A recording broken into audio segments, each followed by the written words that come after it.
भाई, ये गलत है। प्लीज अपनी उंगली बाहर निकालो। मैं तुम्हारी बहन हूँ।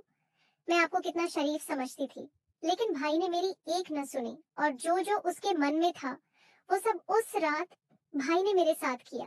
आखिर ये सब कैसे हुआ, वो सब बताऊंगी आपको इस कहानी में। मैं बिहार की रहने वाली हूँ। मेरा नाम नेहा है। मेरी उम्र 19 साल है। लोग कहते हैं कि मैं दिखने में काफी अट्रैक्टिव हूँ और शायद इसीलिए मोहल्ले के लड़के अक्सर मुझे लेकर बातें करते हैं। मेरा परिवार बहुत छोटा है। मैं, मेरा छोटा भाई और मम्मी। पापा का निधन तब हो गया था जब मैं 7 साल की थी। मम्मी को पापा की जगह बैंक में नौकरी मिल गई और उन्होंने हम दोनों को पाला। अब मैं और मेरा भाई दोनों कॉलेज जाते हैं। ये 3 महीने पहले की बात है। उस दिन सोमवार था और मैं कॉलेज नहीं गई थी। मेरा भाई और मम्मी हमेशा की तरह अपने अपने काम पर चले गए। घर में अकेली थी और कुछ करने का मन नहीं हो रहा था। मैं YouTube पर कहानियां पढ़ने लगी, शायद कुछ दिल बहल जाए। तभी मम्मी का फोन आया। उन्होंने कहा, आज मुझे आने में देर हो सकती है। मैंने कहा, ठीक है मम्मी, आप आराम से आओ। उसके बाद न जाने क्यों मन बहुत खाली खाली सा लगने लगा। मैं बेड पर लेट गई और कब मुझे नींद आ गई पता ही नहीं चला। अचानक से मेरी नींद खुली, पर मैं हिली नहीं। मुझे लगा जैसे कोई मेरे पास बैठा हुआ है। मुझे महसूस हुआ कि कोई धीरे धीरे अपनी उंगली से मुझे टच कर रहा है। पहले तो मुझे समझ ही नहीं आया कि ये क्या हो रहा है, लेकिन जैसे ही मैंने हल्के से अपनी आंखें खोली, मैं अंदर तक हिल गई। मेरा छोटा भाई, जिसे मैं हमेशा मासूम और शरीफ समझती थी, वही मेरे पास बैठा था। मुझे यकीन नहीं हो रहा था कि ये वही कर रहा है। मेरा दिल बहुत तेज धड़कने लगा था और मुझे समझ नहीं आ रहा था कि मैं क्या करूं। कुछ भी कहने की हिम्मत नहीं जुटा पाई। मैं सोच रही थी कि वो ऐसा क्यों कर रहा है। क्या उसने कभी ऐसा कुछ सोचा भी था मेरे बारे में, या फिर ये सिर्फ एक गलती थी। उस पल मेरे मन में बहुत सारे ख्याल आ रहे थे। क्या मैं उसे माफ कर सकती हूँ? क्या ये एक ऐसी घटना है जिसे मैं नजरअंदाज कर सकती थी? लेकिन साथ ही मुझे न जाने क्यों उस पल में गुस्सा नहीं आ रहा था, बल्कि उल्टा मैं उलझन में थी।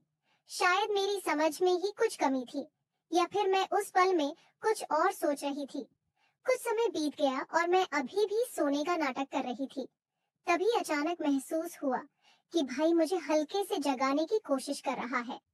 उसकी उंगलियां मेरे कंधे पर हल्के से छू रही थी, लेकिन मैंने अपनी आंखें नहीं खोली। मैं जानती थी कि मैं पूरी तरह से जाग रही हूँ, लेकिन वो शायद सोच रहा था कि मैं गहरी नींद में हूँ। धीरे धीरे उसकी हरकतें बढ़ने लगी। पहले जहां वो बस हल्का स्पर्श कर रहा था, अब उसकी हिम्मत और बढ़ने लगी थी। मैं समझ नहीं पा रही थी कि वह क्या कर रहा है या क्या करना चाहता है, लेकिन मैं चुपचाप देख रही थी। मेरे मन में कई सवाल उठ रहे थे। ये मासूम भाई अचानक इतना बदल कैसे गया? उसने ऐसा क्यों किया? मैं समझ नहीं पा रही थी कि वह मुझे नींद में क्या खिलाने की कोशिश कर रहा था। मेरे होंठ बंद थे, लेकिन फिर भी उसने कोशिश की कि मैं कुछ खा लूं। मैंने सोचते हुए जानबूझकर अपने होंठ थोड़े से खोल दिए। मैंने ऐसा महसूस कराया जैसे मैं नींद में हूँ और मेरे होंठ अपने आप ही खुल गए हैं। उस पल में मेरे अंदर एक अजीब सी घबराहट थी, लेकिन मैंने उसे जाहिर नहीं होने दिया। अचानक मेरे फोन की घंटी बजने लगी। उस आवाज से माहौल पूरी तरह बदल गया। भाई तुरंत डर गया और घबरा कर दूर हट गया। वो इतनी तेजी से उठा कि मैं समझ गई। उसके दिमाग में भी डर था कि कहीं मैं जाग न जाऊं।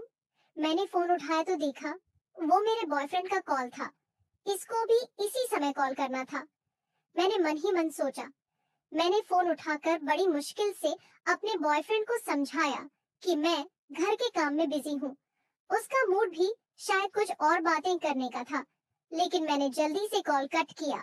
अब मेरा ध्यान फिर से भाई की तरफ था, लेकिन वो कमरे में चला गया और मैं सोचने लगी, क्या मैं उससे इस बारे में बात करूं या इसे अनदेखा कर दूं? बहुत देर तक मैं अपने विचारों में उलझी रही। मैंने सोचा कि अगर मैं इस पर कुछ नहीं कहूंगी, तो शायद ये घटना फिर से हो सकती है। लेकिन अगर मैं उसे कुछ कहती हूँ, तो हमारे बीच का रिश्ता हमेशा के लिए बदल जाएगा। फिर मुझसे और रहा नहीं गया। मेरे मन में उथल-पुथल मची हुई थी और मैं भाई से बात किए बिना खुद को रोक नहीं पा रही थी। उसके कमरे की तरफ बढ़ी। भाई का अलग कमरा है जहां वो अक्सर जाकर पढ़ाई या कुछ और करता है। मुझे समझ नहीं आ रहा था कि मैं उससे क्या कहूंगी या किस तरह इस पूरे वाक्य का सामना करूंगी। जब मैं भाई के कमरे के पास पहुंची तो दरवाजा आधा खुला हुआ था। मैंने धीरे से अंदर झांका। जो मैंने देखा, उसने मेरी आंखें पूरी तरह से चौड़ी हो गई।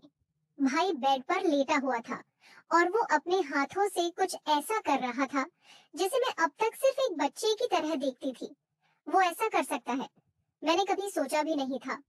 1 मिनट तक मैं बस दरवाजे पर खड़ी देखती रही। मेरे दिमाग में कई सवाल उठ रहे थे। आखिर उसे क्या हो गया है? क्या वो सच में ऐसा कर रहा है या फिर मैं किसी भ्रम में हूँ? मैंने खुद को शांत करने की कोशिश की, लेकिन मेरी आंखें उसी पर टिकी हुई थी। मुझे पता था कि मुझे कुछ करना चाहिए, कुछ कहना चाहिए, लेकिन मेरे अंदर से आवाज नहीं निकल रही थी। मैं जिस भाई को अब तक मासूम समझती थी, वो मेरे सामने बिल्कुल अलग रूप में था। उसे इस हालत में देखकर मुझे एहसास हुआ कि शायद उसने बचपन से कुछ ऐसा देखा या महसूस किया है जिसके बारे में मैंने कभी सोचा ही नहीं। मेरे मन में उसके प्रति नफरत नहीं आई, बल्कि मैं उलझन में थी। मैं समझ नहीं पा रही थी कि ये उसकी कोई गलतफहमी है या फिर कुछ और। मैंने धीरे धीरे दरवाजे से हटने का फैसला किया। मुझे नहीं पता था कि अगर मैं उसे इस हालत में टोकूंगी तो हमारे बीच क्या होगा। मैं मन ही मन सोचने लगी कि उसने मेरे साथ कुछ गलत कर दिया तो। उतने में उसने मुझे देख ही लिया और वही हुआ जिसका मुझे डर था। भाई को मुझे देखकर रहा नहीं गया और उसने मेरे पास आकर वो किया जो वह न जाने कितने दिनों से करने की तमन्ना थी। अगर आप जानना चाहते हैं कि आगे क्या हुआ, तो मेरे साथ जुड़िए। कल कहानी में दिलचस्पी और भी बढ़ने वाली है। और यदि आप इसे बिल्कुल भी मिस नहीं करना चाहते हैं, तो अभी चैनल को सब्सक्राइब करें ताकि हर अपडेट आप तक सबसे पहले पहुंचे। मैं आपकी वही प्यारी दोस्त हूँ। मिलूंगी अगले वीडियो में। धन्यवाद।